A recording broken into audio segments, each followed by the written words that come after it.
আমার জন্যই আউট হয়েছে সরফরাজ। দিন শেষে ক্ষমা চেয়ে ভেঙে পড়লেন জাদেজা। অভিষেক টেস্ট ম্যাচে তাঁর ভুলের কলেই বৃহস্পতিবার আউট হয়েছেন টিম ইন্ডিয়ার সরফরাজ খান।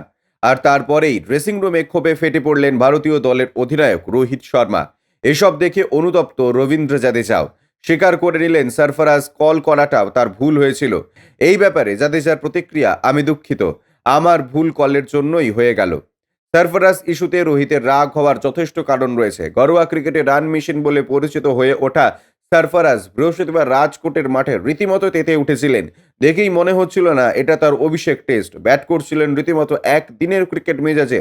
হাফ সেঞ্চুরি করেন মাত্র 48 বলে। ভারতীয়দের মধ্যে দ্রুততম হাফ সেঞ্চুরি করার নজির করে অভিষেক টেস্টের অভিষেক ইনিংসেই ধরে ফেললেন হার্দিক পান্ডিয়াকে। অর্ধ শতকের পরেও সরফরাজ ব্যাট সমানতালে কথা বলছিল। একটা সময় 66 বল করে ফেলেন 62 রান, যার মধ্যে আছে 9টি 4, 1টি 6। এসব দেখে গোটা মাঠ তখন সরফরাজের জ্বরে ভুগছেন।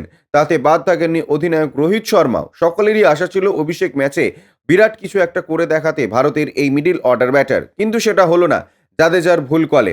রবীন্দ্র জাদেজাও বৃহস্পতিবার সেঞ্চুরি করেছেন। ঘটনার সময় জাদেজার রান তখন 99। জেমস অ্যান্ডারসনের ওভারে তিনি লেগে বল ঠেলে সিঙ্গেলস নিয়ে শতরান করার চেষ্টায় ছিলেন। সরফরাজকে রানের জন্য কলও করেন। সরফরাজ ক্রিজের মাঝামাঝি যাওয়ার পরে জাদেজা হঠাৎই তাকে ক্রিজে ফেরত যেতে বলেন, কিন্তু তা আর সম্ভব হয়ে ওঠেনি।